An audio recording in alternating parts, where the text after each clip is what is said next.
Un léopard des neiges, mâle adulte, est en train de chasser. Il s'approche furtivement d'un troupeau de yaks de montagne. Le chasseur se cache et fait partie du paysage guettant sa proie. Les yaks le sentent, mais malgré leur excellente vue, ils ne le voient pas. Inconscient du danger, le veau s'éloigne du troupeau et se fiche à quelques pas du prédateur. Le léopard s'est jeté sur lui, l'a griffé à la gorge et l'a étreint de ses puissantes pattes griffes. Le prédateur semblait avoir de la chance, mais c'est alors que la mère du petit est apparue dans l'arène. Au péril de sa vie, elle se précipite sur le grand félin pour sauver sa progéniture.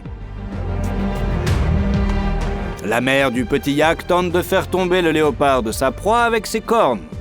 Bientôt un autre yak lui vient en aide, et ensemble, ils forcent le prédateur à s'enfuir sans rien emporter. Les guépards sont des félins rapides et dangereux, mais ils n'affrontent jamais les grands prédateurs tels que les lions, les hyènes et les léopards. Ce guépard a décidé qu'un petit phacochère était une proie facile. Il s'est donc mis en chasse. Il rattrapa le sanglier assez facilement et rapidement, mais le guépard n'a pas eu de chance cette fois-ci. Les parents du petit se trouvaient à proximité. Le guépard ne tarde pas à faire un saut périlleux. Après ce vol, le guépard n'a pas eu d'autre choix que de s'enfuir. Après cette mésaventure, il n'a probablement pas voulu manger. Il n'y a pas d'animal plus dangereux qu'une mère protégeant son enfant. Ce serpent avait trouvé les œufs et était prêt à les manger, tout simplement. Mais la mère crocodile est sur ses gardes. Elle n'abandonne pas sa progéniture si facilement et la défend avec acharnement. Étonnamment, le serpent parvient à rester en vie après de telles forçures. Cette séquence montre un affrontement inattendu entre un oiseau et un énorme éléphant. Il s'agit de la grue couronnée, un grand oiseau qui vit en Afrique et qui figure dans le livre rouge. Cet oiseau avait quelques œufs là où un troupeau d'éléphants s'apprêtait à grignoter. Regardez comme la grue s'attaque sans crainte à l'éléphant. Pourtant, le géant n'a pas l'air dangereux. Mais l'oiseau continue à déployer agressivement ses ailes sur les côtés et à pousser des cris d'alarme. Cette mère essaie de sauver ses petits des pieds énormes du géant. L'éléphant ne semble pas se soucier de la grue. On dirait que c'est l'oiseau-éléphant qui promène l'éléphanteau. Mais l'oiseau continue de crier et de marcher sur l'éléphant. L'animal finit par donner un coup de trompe rageur à l'oiseau. La grue, qui semble s'être calmée, remarque l'éléphanteau qui broute à proximité et, déployant ses ailes, commence à marcher vers lui. L'éléphanteau, effrayé, lance un appel à l'aide. L'éléphant tente de protéger l'éléphanteau en donnant un coup de trompe à la grue.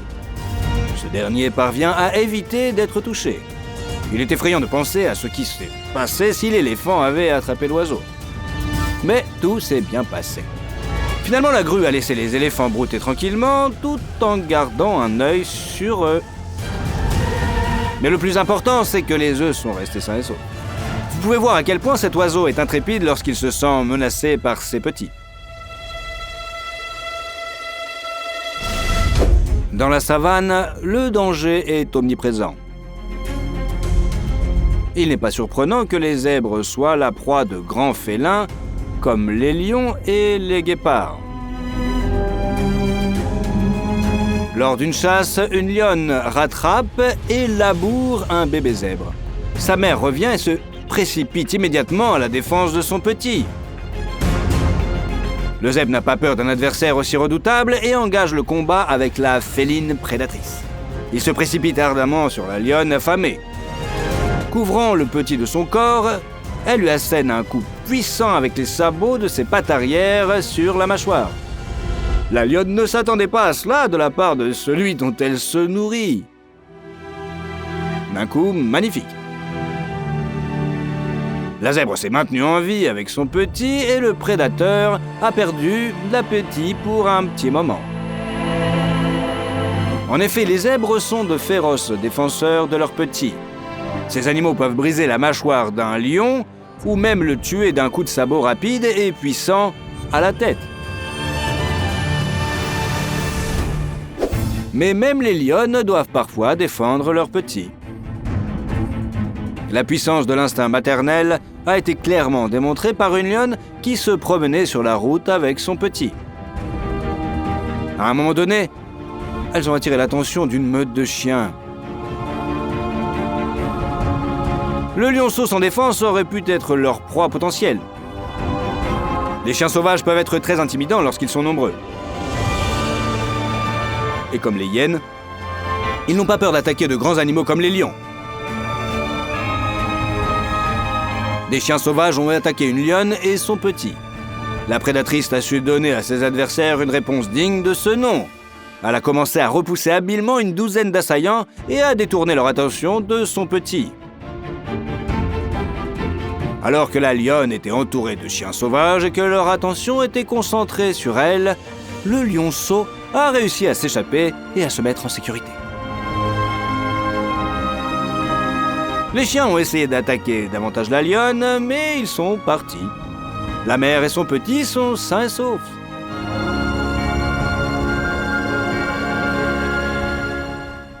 Dans le parc du Serengeti, en Afrique, les lions vivent très confortablement. Il y a beaucoup d'ongulés, dont suffisamment de nourriture. Cependant, les prédateurs ne s'attaquent jamais seuls aux antilopes gnous. Ce couple d'ongulés est 1,5 fois plus grand qu'une lionne. En moyenne 270 kg contre 180 kg. Et peut lui opposer une riposte digne de ce nom. Alors qu'un troupeau d'antilopes broutait dans une prairie, les lionnes ont repéré un bébé gnou qui s'était imprudemment éloigné du troupeau. L'un des prédateurs s'est précipité pour attaquer, espérant une proie facile. Mais il s'est heurté aux cornes massives de la mère de la jeune antilope et a précipitamment battu en retraite. Le tigre est l'un des prédateurs les plus redoutables à l'état sauvage. Ce sont ces animaux rayés qui se sentent comme des maîtres à part entière. C'est pourquoi un tigre mâle, qui se reposait près d'un étang, a été très surpris lorsqu'une ours... Elle est arrivée avec son ourson, a surgi de derrière les buissons. Le tigre n'a pas voulu partager l'espace de l'étang et les a attaqués.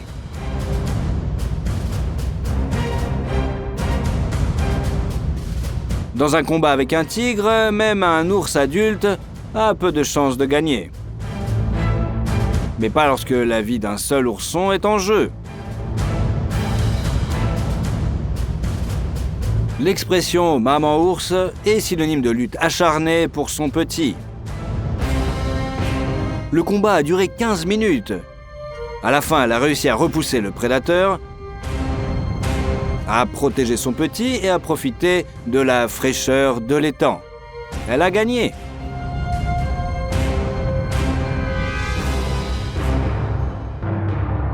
La scène entre un tigre et un buffle d'Asie est l'une des plus impressionnantes jamais filmées. Le prédateur rayé surpasse même un lion en taille et en puissance physique pure. Et ses compétences aiguisées, ses réflexes incroyables et son agilité lui permettent de chasser des buffles pesant à eux seuls près d'une tonne. Le tigre a été capable d'attaquer soudainement un troupeau, de provoquer la panique, puis d'un bond puissant de renverser un taureau adulte et vigoureux. La force d'un tel saut aurait pu briser le cou d'un animal plus petit. Mais le taureau a résisté, le prédateur rayé n'a pas abandonné. Il était prêt pour un combat acharné. Ses crocs se sont refermés sur la trachée du taureau et l'ont progressivement comprimé. L'ongulé tenta de se dégager, mais le tigre était trop fort. Cependant, le prédateur n'était pas préparé à l'évolution de la situation. Le tigre a sous-estimé le taureau lui-même ainsi que l'ensemble du troupeau. Ils ont réussi à surmonter leur peur et à reprendre leur esprit avant que le tigre n'étrangle le taureau. Ils attaquent le tigre et parviennent in extremis à arracher leurs congénères aux prédateurs. Le tigre est sous le choc, il ne s'attendait pas à une riposte si féroce et doit maintenant fuir tout le troupeau. Bien que les bisons soient extérieurement très différents des taureaux ordinaires, ils sont en fait de proches parents. Ils appartiennent à une sous-famille. Celle-ci comprend également le yak, le gor, l'antilope kana et un certain nombre d'autres espèces. En outre, les taureaux et les bisons ont un mode de vie similaire. Les deux espèces sont grégaires, fortes et se distinguent également des autres ongulés par leur fureur et leur caractère courageux. Le principal ennemi du bison d'Amérique, dans son milieu naturel, est le loup. Le début de l'attaque des loups sur les bisons est similaire à la première étape des lions chassant les buffles d'Afrique. Le but des prédateurs est de faire trembler les ongulés et d'entamer une fuite panique. Tous les herbivores sont naturellement assez craintifs, mais le taureau, les bisons et leurs proches sont beaucoup plus courageux que par exemple les zèbres ou les antilopes. Il est possible de les faire paniquer, mais avec beaucoup de difficultés. Les prédateurs doivent s'approcher furtivement du troupeau pour l'attaquer au bout d'un moment et se cacher délibérément sous le couvert des plantes. Lorsque les bisons voient apparaître soudainement un grand nombre d'ennemis, les ongulés sont tout simplement désespérés. Ils ne savent pas exactement où se trouvent les loups, car ils sont tout simplement nombreux. Et si le prédateur gris se trouvait derrière le prochain buisson, et s'il y avait toute une armée de loups ici, la première frayeur se transforme en panique et tout le troupeau de buffles court dans la même direction, exposant les flancs et l'arrière. Ce n'est qu'à ce moment-là que les loups commencent à chasser les individus les plus faibles, malades, vieux, jeunes et sans défense, en général ceux qui se laisseront distancer. Si les bisons n'avaient pas paniqué, ils auraient formé une formation de défense dans laquelle les individus les plus forts se tiennent épaule contre épaule et ne permettent pas aux prédateurs de s'approcher trop près. Les plus faibles sont derrière leur dos, en sécurité. Vous conviendrez qu'une telle attention est digne de respect, n'est-ce pas? Mais la poursuite de la chasse d'un troupeau de bisons par les loups est différente de la tactique des chats. Les loups ne comptent pas sur une attaque fulgurante ou un succès rapide, mais sur une victoire résultante d'une longue poursuite. Ils peuvent poursuivre un bison sur plusieurs miles, plusieurs kilomètres, grâce à leur incroyable endurance. Et lorsque l'animal est épuisé, ce n'est qu'à ce moment-là qu'ils l'encerclent pour une dernière attaque. Mais ils ont sous-estimé l'endurance du bison. Il s'avère qu'il est capable de repousser une meute de loups même lorsqu'il est seul. Pendant la défense, le bison frappera les loups avec ses cornes, bien que cette arme du bison soit assez courte grâce aux puissants muscles du cou.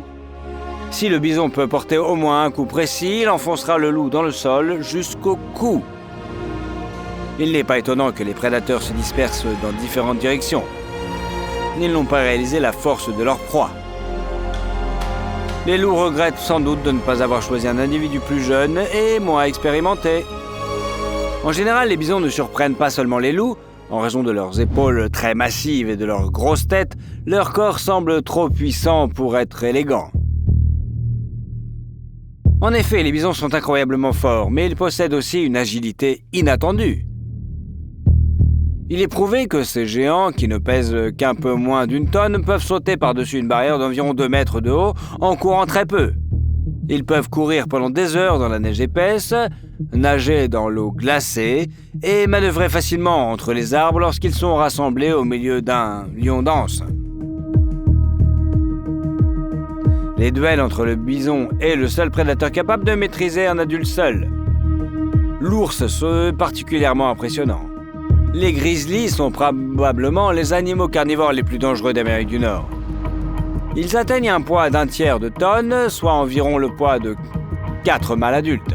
Sa queue courte et sa couche de graisse très épaisse, ainsi que son épaisse fourrure, donnent l'image d'un animal quelque peu maladroit et lent.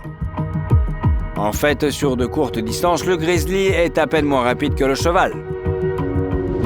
Mais l'essentiel réside dans ses qualités de combattant. Comme l'ours peut rester assez longtemps sur ses pattes arrière, il est doué pour le combat au corps à corps. Chaque coup de patte avant d'un grizzly peut briser la colonne vertébrale d'un cerf. En 1 minute, l'ours peut donner des dizaines de coups aussi écrasants, tous sous des angles et des côtes différents. Ses pattes sont armées d'énormes griffes recourbées qui peuvent facilement arracher l'écorce de chênes centenaires. Souvent, l'ours saisit sa proie avec ses pattes si puissantes, se jette sur elle de tout son poids et la saisit avec ses mâchoires. Seules quelques rares personnes peuvent alors s'échapper. Le bison est l'un d'entre eux. Regarde comme il se bat avec acharnement contre l'ours. On pourrait croire que les coups de patte écrasants du prédateur ne font aucune impression sur l'ungulé. Ce n'est pas le cas, le bison est vraiment trop fort et trop massif pour que l'ours puisse lui infliger des dégâts critiques d'un seul coup. Mais l'ungulé sent bien les griffes du prédateur, mais il ne panique pas et ne recule pas sans réfléchir. Le bison se défend et l'ours commence déjà à comprendre qu'il s'est trompé dans le choix de sa proie. Le bison donne plusieurs coups de bélier à l'ours, utilise ses cornes courtes mais acérées et tente de piétiner l'ours. Dans ce genre de combat, la chance n'est pas toujours favorable à l'herbivore. Mais c'est le bison qui a le plus de chances de vaincre l'ours par rapport à tous les autres animaux d'Amérique du Nord. De plus, le bison peut se battre très longtemps et résister aux prédateurs jusqu'à ce qu'il soit fatigué. C'est ainsi que l'ungulé conserve sa vie. Et s'il y a plusieurs bisons, l'essentiel pour eux est de ne pas succomber au premier choc de l'apparition d'un énorme prédateur. Si les animaux sont capables de se défendre ensemble, les chances de victoire de l'ours tombent au niveau de 0 absolu. Un troupeau de bisons peut piétiner même un prédateur tel que le grizzly. Les aptitudes du combat de bison s'affinent lors de duels entre eux. Il est typique des herbivores à cornes de se battre entre eux pendant la saison du rut ou pour prendre la tête du troupeau. C'est le cas des bovidés, mais aussi des cerfs et de nombreux antilopes. En général, les herbivores à cornes utilisent leurs armes contre les membres de leur famille beaucoup plus souvent que contre les prédateurs, devant lesquels la plupart tentent de s'enfuir. Mais en juger par le comportement du bison, ce conflit interne est pour lui un entraînement avant le combat avec les agresseurs carnivores. En effet, bien que les bisons puissent être sujets à la panique, ils donnent souvent une réponse féroce aux prédateurs. Et c'est au cours des combats entre mâles qu'ils acquièrent l'expérience nécessaire. Et leurs duels ont aussi l'air cool. Remarquez comment deux bêtes puissantes pesant moins d'1 tonne se détachent presque simultanément pour attaquer de front. On dirait que leur collision est sur le point de provoquer une onde de choc comme une explosion.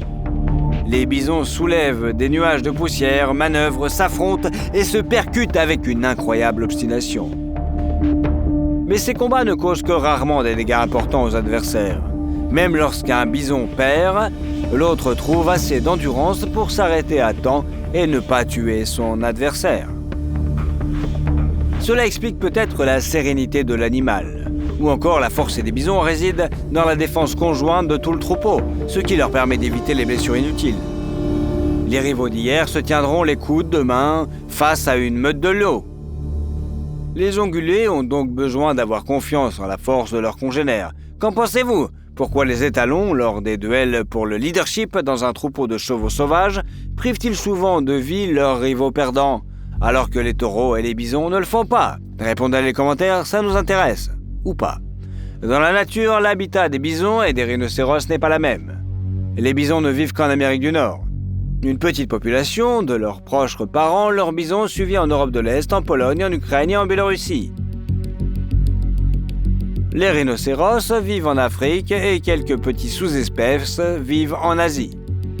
La rencontre qui n'a été possible que grâce aux efforts de l'homme a donc provoqué un véritable choc chez ces herbivores. Ils ne savent pas ce qu'est un animal et sont désemparés. Or, il s'avère ici que les bisons ont des nerfs bien plus solides que les rhinocéros. L'énorme bête blindée et décide de tester ses voisins en action et leur a lancé une attaque frontale. Par un seul bison, pas un seul brison n'a bronché. Quelques mouvements brefs en réponse et le rhinocéros s'enfuit, paniqué. Je pense qu'il est proche de l'hystérie.